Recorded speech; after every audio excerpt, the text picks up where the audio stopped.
Assalamualaikum warahmatullahi wabarakatuh. Sahabat Falak yang berbahagia, pada video kali ini kita akan membahas mengenai salah satu data yang sangat populer sekali dalam kajian ilmu falak di Indonesia, yaitu data epemeris hisab ru'yat. Data ini disusun oleh Kementerian Agama dalam sebuah program yang bernama WinHisab versi 2.0. Selain melalui aplikasi atau program tersebut, data epemeris hisab ru'yat ini juga bisa didapatkan melalui buku yang diterbitkan setiap tahun oleh Kementerian Agama dengan judul yang sama, yaitu Epemeris Hisab Ru'yat. Sebelum kita membahas bagaimana isi dari buku Epemeris Hisab Ru'yat ini, kita ulas dulu sekilas tentang sejarah dari penyusunan Epemeris Hisab Ru'yat. Sejarah ini saya ambilkan dari buku yang saya tulis sendiri, yaitu Algoritma Gerhana. Saya dapatkan dari penuturan salah seorang tokoh yang terlibat dalam penyusunan epemeris hisab ru'yat, yaitu Bapak Wahyu Widiana. Beliau menuturkan bahwa awal mula disusunnya epemeris hisab ru'yat berawal dari pertemuan antara tiga menteri agama dari tiga negara, yaitu Brunei Darussalam, Indonesia, dan juga Malaysia. Pertemuan ini awalnya merupakan pertemuan yang tidak resmi dan bersifat kekeluargaan. Namun pada akhirnya pertemuan ini menghasilkan suatu kerjasama yang kemudian dikenal dengan nama MABIM, Menteri Agama Brunei Darussalam, Indonesia, dan juga Malaysia. Pada perkembangan selanjutnya, negara Singapura ikut bergabung sehingga kerjasama ini berubah nama menjadi MABIMS, Menteri Agama Brunei Darussalam, Indonesia, Malaysia, dan Singapura. Dalam Mabim ini terdapat beberapa bidang kerjasama. Di antaranya adalah bidang hisab ru'yat untuk menentukan waktu ibadah dari umat Islam, yang memang pada saat itu masih terdapat beberapa masalah. Untuk menyelesaikan terkait hal tersebut, pada pertemuan Mabim yang kedua yang diselenggarakan di Kuala Lumpur, Malaysia pada tahun 1991, dibentuklah suatu komisi atau jawatan kuasa yang bernama Penyelarasan Ru'yat dan Takwim Islam. Negara Indonesia kemudian dipercaya sebagai koordinator dari jawatan kuasa ini. Salah satu program kerja dari jawatan kuasa penyelarasan ru'yat dan takwim Islam adalah penyusunan takwim Hijriyah. Untuk menyusun takwim Hijriyah dari tahun 1993 hingga 2020 ini dibagi menjadi beberapa fase. Pertama, yaitu fase tukar-menukar informasi terkait dengan tradisi yang selama ini berkembang dari masing-masing negara dalam menentukan awal bulan Komariah. Selanjutnya dibahas tentang dasar-dasar syar'i. Pada fase ini pembahasannya dilakukan dengan hati-hati karena menyangkut tema yang sensitif dan banyak sekali melibatkan tokoh-tokoh ahli hukum Islam atau ahli fikih. Setelah dasar syar'inya kemudian disepakati, barulah kemudian disusun sebuah kriteria. Dari penyusunan kriteria inilah lahir kriteria yang sampai saat ini kita gunakan, yaitu kriteria imkanur ru'yah. 2 derajat untuk tinggi hilal, 3 derajat untuk elongasi, dan 8 jam untuk umur hilal. Setelah dasar syar'i dan kemudian kriterianya terbentuk, baru penyusunan takwim dilakukan. Penyusunan takwim ini berjalan secara singkat karena memang sudah ada dasar-dasarnya, dan yang terakhir adalah evaluasi. Nah, meskipun pada fase yang keempat, yaitu penyusunan takwim ini diceritakan berjalan dengan singkat, namun ada suatu masalah yang harus dihadapi oleh Badan Hisab Ru'yat dari Kementerian Agama pada saat itu, selaku pelaksana fungsi dari koordinator jawatan kuasa ini. Masalah tersebut adalah tidak adanya data astronomi yang digunakan untuk penyusunan takwim Hijriyah. Pada saat itu, Badan Hisab Ru'yat biasa menggunakan data dari Almanak Nautika yang terbit setiap tahunnya. Sedangkan untuk menyusun takwim Hijriyah ini perlu data hingga tahun 2020. Hingga pada akhirnya Bapak Dr. Andes Haji Taufik yang saat itu menjabat sebagai Direktur Pembinaan Badan Peradilan Agama atau Badilak memutuskan untuk menyusun sebuah data yang nanti nilainya mirip dengan Almanak Nautika. Beliau bersama putranya menggunakan algoritma dari buku Astronomical Formula for Calculator yang ditulis oleh Genius untuk menyusun data tersebut. Selanjutnya, algoritma dari buku ini ditulis dan menjadi sebuah program penyusun data astronomi. Yang setelah jadi datanya, kemudian Bapak Dr. Andes Haji Taufik menamakannya dengan Ephemeris Hisab Ru'yat. Nama ini diambil dari American Ephemeris, karena memang susunan dari Ephemeris Hisab Ru'yat itu mirip dengan American Ephemeris. Di sana ada ecliptic longitude, ecliptic latitude, kemudian ada ascensoricta, deklinasi, dan lain sebagainya. Nah, kata ephemeris ini kemudian diambil, sedangkan kata American diganti dengan sebutan yang khas terkait dengan pembahasan ilmu falak, yaitu hisab dan ru'yat, sehingga terbentuklah nama ephemeris hisab ru'yat, dan berhasil dicetak untuk pertama kalinya untuk tahun 1993. Jadi dulu awal namanya adalah ephemeris hisab dan ru'yat. Kemudian pada saat ini dannya hilang, sehingga menjadi ephemeris hisab ru'yat saja. Pada perkembangan selanjutnya, kemudian Kementerian Agama menyadari bahwa data ephemeris hisab ru'yat yang awalnya disusun hanya untuk penyusunan takwim hijriah ini ternyata memiliki manfaat yang sangat banyak. Setelah itu, Kementerian Agama mulai mensosialisasikan data ephemeris hisab ru'yat ini ke beberapa pesantren yang mengkaji ilmu falak. Pada saat itu, pesantren-pesantren di Indonesia menggunakan data dari kitab-kitab klasik seperti Fathur Ra'ufil Manan, Surah Munairen, dan lain sebagainya. Dengan adanya sosialisasi ini, diharapkan pondok-pondok pesantren mulai menggunakan data ephemeris hisab ru'yat sebagai acuan untuk penentuan awal bulan Komariah. Selanjutnya, seiring berkembangnya sistem komputasi, pada tahun 1998, aplikasi penyusun data ephemeris hisab ru'yat yaitu Hisab for Windows versi 1 dikembangkan dan berganti nama menjadi WinHisab versi 2.0 dengan hak lisensi pada Badan Hisab Ru'yat Departemen Agama Republik Indonesia atau saat ini Kementerian Agama Republik Indonesia. Dengan aplikasi WinHisab ini, kita dapat memperoleh data ephemeris hisab ru'yat hingga tahun 9999. Demikian tadi sejarah penyusunan dan juga perkembangan ephemeris hisab ru'yat. Selanjutnya kita bahas mengenai isi dari buku ephemeris hisab ru'yat. Buku ini diawali dengan penjelasan data ephemeris berupa definisi dari istilah astronomi yang ditampilkan, seperti definisi dari ekliptik longitude, ekliptik latitude, dan lain sebagainya. Terus kemudian dilanjutkan dengan informasi-informasi gerhana berupa jumlah gerhana yang terjadi pada satu tahun. Jadi gerhananya ini bersifat umum yang terjadi satu tahun tersebut, tidak hanya yang terjadi di Indonesia. Dengan kejadian gerhana disertai dengan waktu kejadian gerhana secara global. Jamnya ini pun jam global. Selain itu juga ditampilkan peta gerhana yang berasal dari NASA. Selanjutnya ada takwim hijriyah yang berisi daftar ijtima dan tinggi hilal penentuan awal bulan hijriyah selama satu tahun.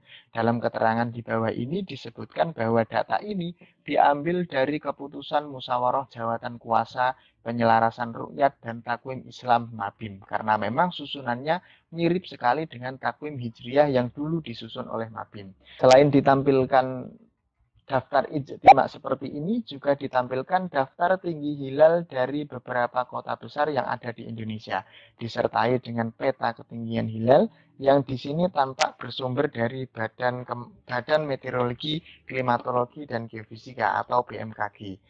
Terus selanjutnya adalah bagian inti dari buku ephemeris hisab ru'yat, yaitu posisi matahari dan bulan selama satu tahun. Posisi matahari dan bulan atau data matahari dan bulan ini ditampilkan setiap hari dengan interval 1 jam. Mengenai acuan waktunya, dalam buku ephemeris ini disebutkan bahwa data-data tersebut ditampilkan dalam waktu GMT. Namun dalam sumber lain seperti bukunya Pak Muhyiddin Khazin disebutkan bahwa sebenarnya waktu yang digunakan dalam buku ephemeris hisab ru'yat atau dalam data ephemeris hisab ru'yat itu merupakan waktu terrestrial dynamical time. Saya sendiri lebih condong pada pendapatnya Pak Muhyiddin Khazin, karena dalam penyusunan buku algoritma gerhana, terutama dalam penyusunan elemen Bessel, itu juga menggunakan waktu terrestrial dynamical time. Dan setelah dikomparasi hasilnya dengan sumber-sumber yang lain, ternyata juga sesuai. Oke, yang terakhir, bagian terakhir dari buku Ephemeris Hisab Ru'yat ini adalah lampiran. Lampiran-lampiran ini berisi keputusan Presiden terkait dengan pembagian waktu yang ada di Indonesia. Selanjutnya ada juga kebijakan pemerintah RI dalam menetapkan awal bulan Komariah di Indonesia dan juga keputusan fatwa MUI terkait penetapan awal Ramadan, Syawal dan juga Dzulhijjah serta penetapan arah kiblat. Selanjutnya ada juga contoh perhitungan awal waktu sholat dan awal bulan Komariah menggunakan data Ephemeris Hisab Ru'yat. Terus ada daftar refraksi, daftar kerendahan ufuk, dan yang terakhir adalah peta deklinasi magnetik yang ada di Indonesia. Lanjut kita bahas bagian inti dari buku Ephemeris Hisab Ru'yat, yaitu data matahari dan data bulan. Masing-masing dari matahari dan bulan mempunyai 8 data. Kita bahas 4 data yang awal terlebih dahulu, yaitu ekliptik longitude, ekliptik latitude, ascensio recta, dan juga deklinasi. 4 data ini terdapat pada data matahari dan juga data bulan. Dan keempat data inilah yang menunjukkan posisi dari matahari dan bulan. Sebagaimana kita bahas pada beberapa video lalu, bahwa untuk menentukan suatu posisi, itu kita bisa gunakan sistem koordinat. Jika menentukan suatu posisi di tempat di muka bumi ini, kita bisa gunakan sistem koordinat tempat. Namun untuk menentukan posisi benda langit yang tentunya ada di langit, kita bisa gunakan sistem koordinat ekliptika dan juga sistem koordinat ekuator. Semua sistem koordinat yang ada ini pada dasarnya mempunyai cara yang sama, hanya saja acuannya saja yang berbeda.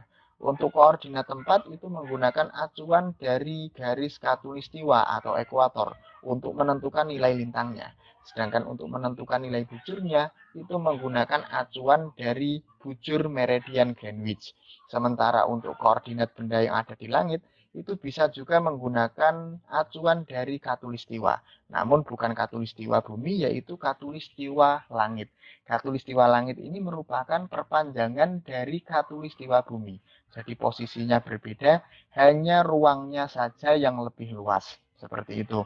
Untuk penentuan lintangnya dihitung dari seberapa jauh benda langit dari garis khatulistiwa langit ini. Sedangkan untuk bujurnya dihitung mulai dari titik Aries sampai pada benda tersebut sepanjang lingkaran ekuator. Untuk lintang dalam sistem koordinat yang menggunakan acuan ekuator langit ini disebut dengan deklinasi. Sedangkan untuk bujurnya disebut dengan ascensio recta. Jadi ascensio recta ini merupakan bujur. Bujur dari benda langit yang dihitung dari titik Aries dihitung sepanjang lingkaran ekuator. Sedangkan deklinasinya merupakan lintang. Lintang dari benda langit yang diukur dari jauhnya benda langit tersebut dari lingkaran ekuator.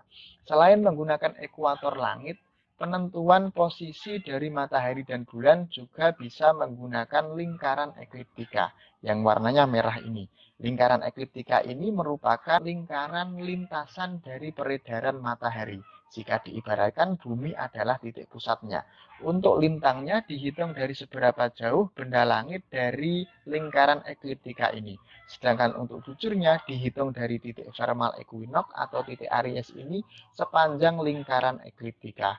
Untuk lintang dalam lingkaran ekliptika ini disebut dengan ekliptik latitude, sedangkan untuk bujur itu disebut dengan ekliptik longitude, yaitu jauhnya benda langit dihitung dari titik Aries, dihitung sepanjang lingkaran ekliptika ini.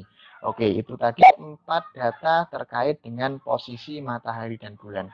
Selanjutnya data matahari yang lainnya ada true geocentric distance. True geocentric distance ini adalah jarak antara bumi dan matahari dalam satuan AU atau astronomical unit. Oleh karena itu nilai yang ada di sini bukan 150 juta kilometer, melainkan 0,9 sekian-sekian. 0,9 ini artinya kurang dari 1, kurang dari 1 AU. Jika kurang dari 1 AU, maka jaraknya kurang dari 150 juta kilometer. Itu artinya bumi sedang pada jarak yang dekat dengan matahari atau perihelion istilahnya. Ketika ini nilainya lebih dari 1, maka berarti bumi sedang berada pada aphelion, yaitu lebih dari 150 juta km. Selanjutnya ada semi-diameter, yaitu jarak antara titik pusat matahari dengan piringan luarnya. Kalau diameter itu antara piringan sini dengan sini, tapi kalau semi-diameter itu setengahnya atau jari-jari dari matahari ini. Terus setelah semi-diameter ada true obliquity, yaitu kemiringan ekliptika dari ekuator. Ekliptika ini merupakan jalur peredaran matahari ketika bumi dianggap sebagai titik pusatnya, sedangkan ekuator ini adalah perpanjangan dari khatulistiwa yang ada di bumi. Jarak antara ekuator dengan ekliptika ini mempunyai nilai sekitar 23 derajat 27 menit. Itu yang disebutkan dalam kitab-kitab klasik yang disebut sebagai al-mailul kulli. Sedangkan dalam epimeris hisab ru'yat nilainya sudah cenderung mengecil, yaitu 23 derajat 26 menit. Dan data yang terakhir dari data matahari ini adalah data equation of time, yaitu selisih antara waktu matahari hakiki dengan waktu matahari rata-rata. Kita saat ini, yaitu waktu WIB, waktu Indonesia Barat, itu menggunakan waktu matahari rata-rata, di mana satu hari itu tetap durasinya 24 jam. Sedangkan pada hakikatnya peredaran matahari satu hari itu bisa lebih dari 24 jam, bisa kurang dari 24 jam. Nah, selisih antara waktu matahari hakiki dengan waktu matahari rata-rata yang pasti 24 jam inilah yang dinamakan dengan equation of time. Selanjutnya kita bahas mengenai data lain dari data bulan, yaitu horizontal parallax. Horizontal parallax ini adalah beda lihat.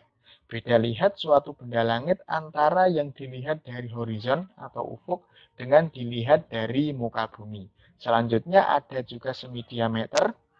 Semi-diameter ini sama dengan yang ada pada data matahari, yaitu jarak antara titik pusat bulan dengan piringan luarnya. Terus yang selanjutnya ada angle right limb. Ini adalah sudut kemiringan hilal yang memancarkan sinar. Pengukurannya ialah titik pusat dari hilal atau bulan ditarik ke titik pusat dari matahari. Selanjutnya diukur sudutnya dari sini.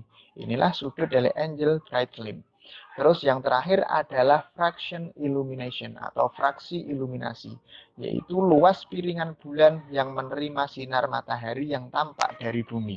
Jika pada fase full moon atau fase purnama, maka nilai dari fraksi iluminasi ini adalah 1 atau yang mendekati 1. Sedangkan kebalikannya, pada fase new moon atau hilal, yaitu bulan baru, ini nilainya adalah nilai dari fraksi iluminasi yang paling kecil. Oleh karena itu, ketika kita menghitung ijtima, dicari nilai fraksi iluminasi yang terkecil. Sebaliknya, ketika menghitung istiqbal atau oposisi, dicari nilai dari fraksi iluminasi yang paling besar. Oke, demikian tadi pembahasan mengenai data epimeris hisab ru'yat. Terima kasih telah menyimak. Wallahul muwaffiq ila aqwamit thoriq. Wassalamualaikum warahmatullahi wabarakatuh.